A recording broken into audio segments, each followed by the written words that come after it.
What's up everyone, Doyler here, and I've got a really fun account tune-up video to show off to you guys. I've got the whaliest account we've shown off on this channel, and really a whalier account that I've seen on most channels. So we are on BigHoss's VIP 13 Mega Whale account on server 8 something, I already forgot. But it's high 800s as you can see from the free, it's 800s from the free team arena setup. So we're gonna save the bag for a little while. So Celestial, it is VIP 13 as you can tell, but I'll save the bag reveal for a second. So Celestial Island statue wise, he's got light 20 and dark 24. Based on what I know about the heroes, I'd finish dark and then move to light. That said, that's based on his current heroes. The team I want to recommend, I'd actually start pushing light more, but that'll be up to him. Profit orb wise, he is spent, so not gonna be able to do anything for ticks, or even really Flora. Black Friday might be hard for this account, but that's all right. Tavern wise, we've got a lot of quests saved, ready for next month, which is in 22 hours. Already completed his monthlies, which is nice. We've got, let's take a quick look at Wishing Fountain. I know I'm putting off the bag, but it'll be fun. So 3,900 wishing, not too much to speak of there. No super wishing coins, unfortunately. Aspen Dungeon wise, we're in Death 50 plus, which is awesome. And we've got a pretty nice record. First on the server with a fun score, so that's awesome. Sealand, we've got light finished and dark finished, but I think this account is pretty close on a few more, and I'm going to show off at least one of them. Hopefully Tower is done. So let's jump into resources before the bag. So Crystal of Transcendence, we're actually 25% of the way to a Void hero. That is awesome.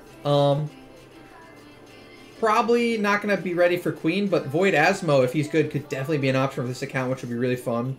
120 soul symbols, plenty for swapping. Pretty low on other resources, like we're out of scrolls, we're out of orbs. Obviously, things have been used pretty recently to get to where we're at, but we do have 3,220 glory coins to get some orbs. Copy-wise, we've got 2 Russells in the bag, Sherlock. I guess this is not relevant. Let's jump to the hero bag. Finally do the big reveal. Look at this account. We've got 1 E5 ticks currently being leveled up, just about ready to do some work. We've got 3 copies of Sherlock. Also, if you guys want to briefly shame BigHoss, he fed a 10-star Heart Watcher to this Sherlock, even though he already had 2. But that's alright, we're going to build him a new one for some other content. Abyss is devoid of 10-star heroes. That's actually perfectly reasonable, and I agree with it. Abyss is in a really bad place outside of Ignis. There's not really anything worth making in Abyss, so it's in a good place there. Forest is also in a pretty great place. It's got 1 Rogan finished and 1 Garuda finished, with 3 Rogan copies in here, and I believe 2 more here. No, I already summoned. So 3 Rogans at a 9 for the next copy of Rogan if he does want to go that route. Dark has 4 Carrie copies and 1 baby Carrie. I can only assume this account absolutely claps in Trial of the Champions based on the heroes I'm seeing.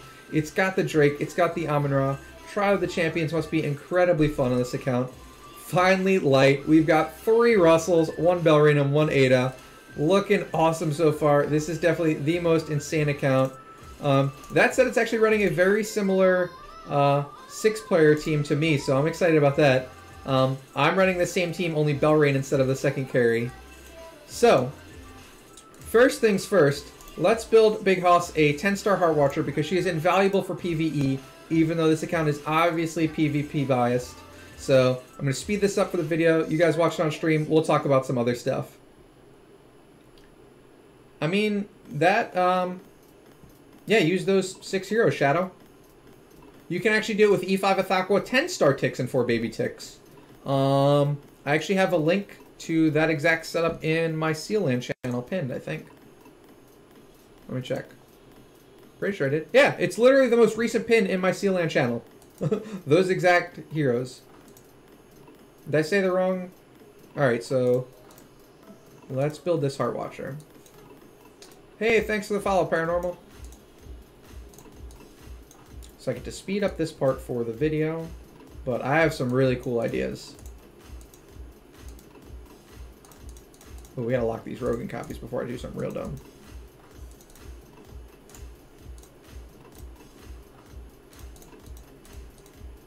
Alright.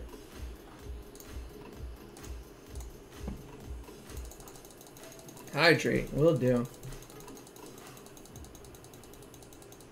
I haven't looked at any live results in a little while. I mean, yeah, it was just a very brief shame. The account is still super awesome.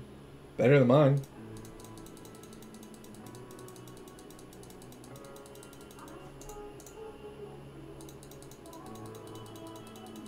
Ooh, my Vortex is terrible. McShots is beating me too.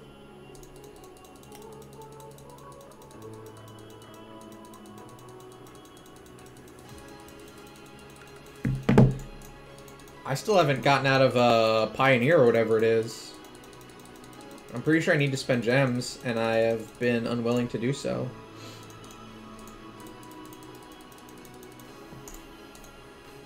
Oh no, we gave all our gear away. Let's take gear from someone useful, and then we'll re-gear them later. Alright, who do we take? Let's take it from Carrie number 3, since we already took her Demon Bell. Does she have a 2-2 split?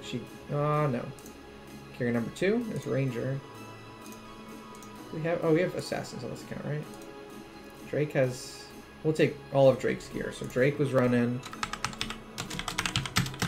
2-2, weapon accessory. We're going to take Drake's gear for that Heart Washer.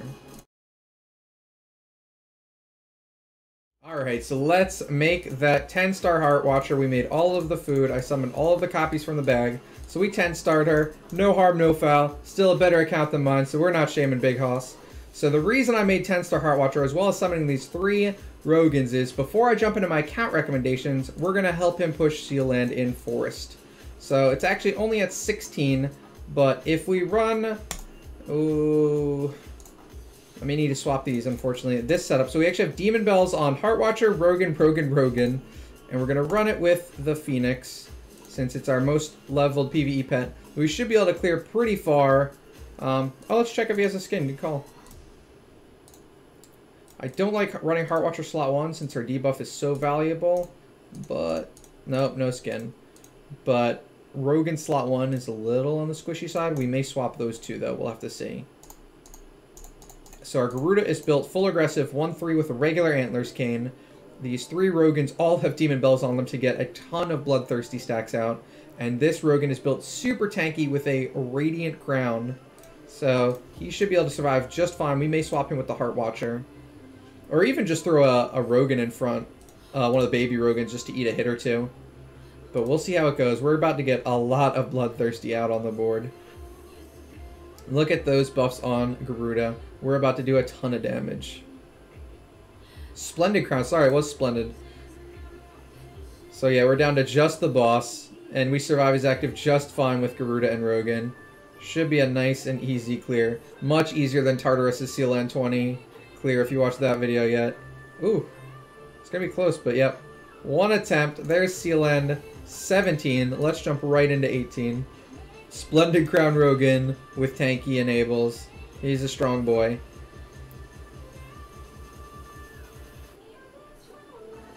Your Sealand 20 took like an hour and a half, 2 hours start. Wow, look at that damage on the boss from 1 active. These Bloodthirsty stacks are insane. I haven't been able to run 4 Rogans in Sealand yet. This is crazy.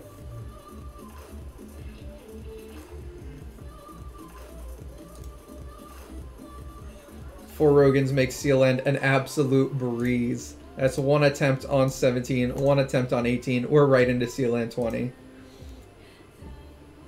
So obviously Sealand 20 isn't a huge deal for this account. It will give a slight buff in the Void, but also it just gives those one-time victory resources to get more food for the account. Plus it's some fun content showing off 4 Rogans, including a Splendid Crown one. Oh, we lose Garuda though. Rip. Alright, 19 is a little harder. We don't knock it out in 1 shot.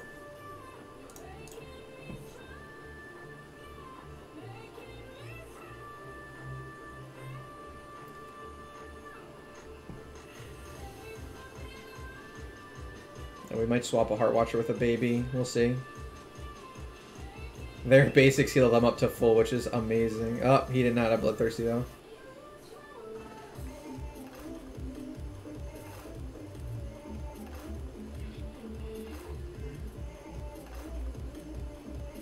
Rogan will be living, so he will take that. Oh, we get the boss active. There's Sealand 19. Holy cow, this damage is nuts. I wish I knew how you get lucky and get an energy art. I would tell people, or just give them away on my main account if I could. I pulled another magic source on my main account today, and yet my free alts can't pull them for anything. Ooh, we are dying in the back row now, though. That's a problem. We want our back row to survive round 1. Or, yeah, survive the boss. 19 may be harder. I think we need to not feed the boss energy now. No, he does his round 2 active.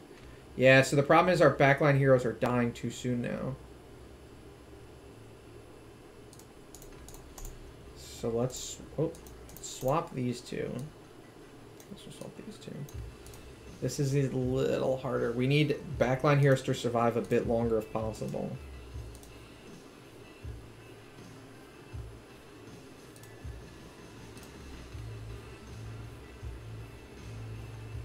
They're not gonna, so we're just gonna have to roll with this.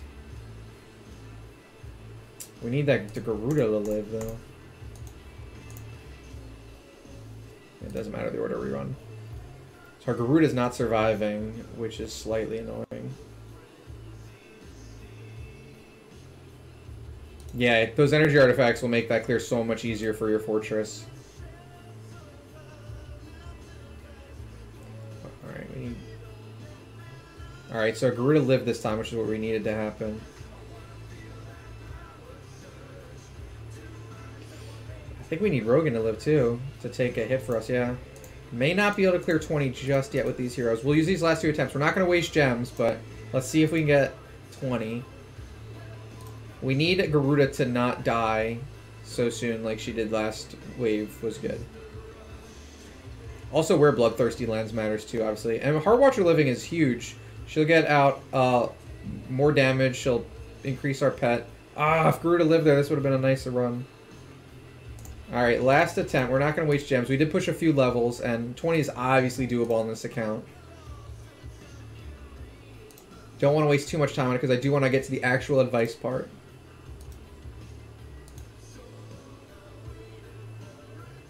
Everyone lived. Come on, this is the attempt. Please.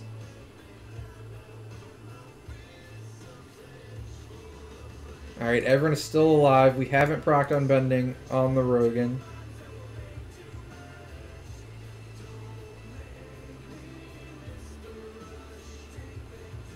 Come on, Garuda, clear it. Nope. Alright, so possible. Obviously requires some good RNG. So we're going to not waste any gems. We did get up to 19. Cleared 19. Got some elite shards for him. So let's jump back into the hero bag and discuss what I would do with this account, because it's in a really interesting place. Actually, let's fix his gear, because that's the nice thing to do, even though I don't do it to anyone's accounts. The video of this stream is a tune-up video for a VIP 13 Mega Whale in a really fun place. Alright, and then we'll get those demon bells back to Carrie.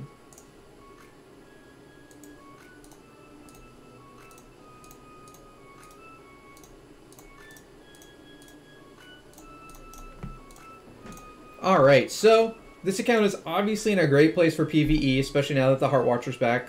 It has, you know, Drake, Fire, Heartwatcher, Damage Dealer, Rogan, and another Rogan. PvE is done. You don't need to worry about Broken Spaces or Flame Shrine anymore. Trial of the Champions is in a crazy spot with the 4 carries and 1 baby carry. And CCL is in a not bad spot. What I would do if I had this account is I would try and work towards an energy funnel team.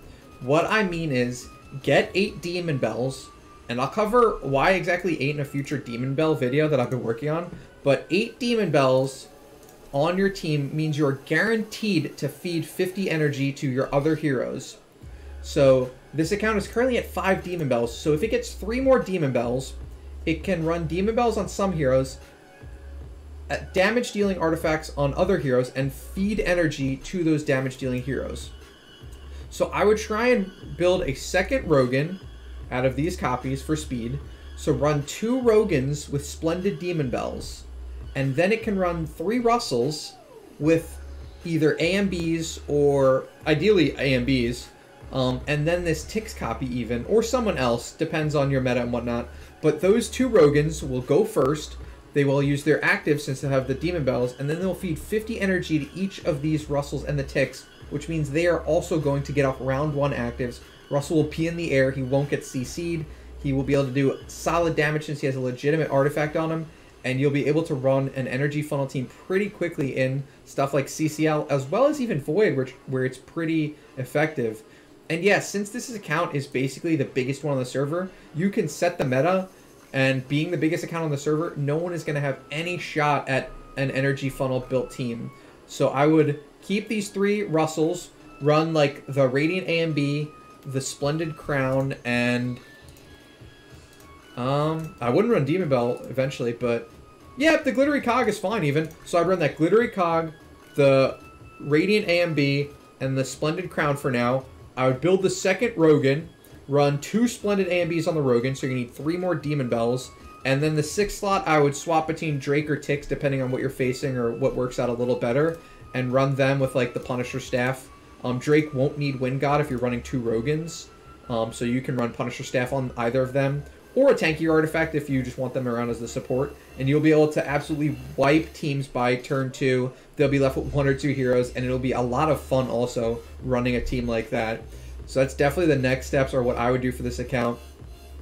And as far as Sealands, Forest Sealand 20 you can clear yourself pretty easily, as you saw with those attempts. Fortress Sealand is potentially doable with 3 Sherlocks, especially with all these energy artifacts.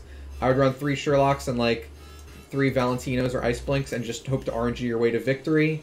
And other than that, yeah, this is a fun account to show off. I'm glad we got to push Sealand. I don't see Death 100 happening anytime soon, so I would focus on building a really fun energy funnel comp. So that's going to be it for this video. Be sure to hit those subscribe buttons to make more people want me to show off their whale accounts. I'll catch you guys tomorrow.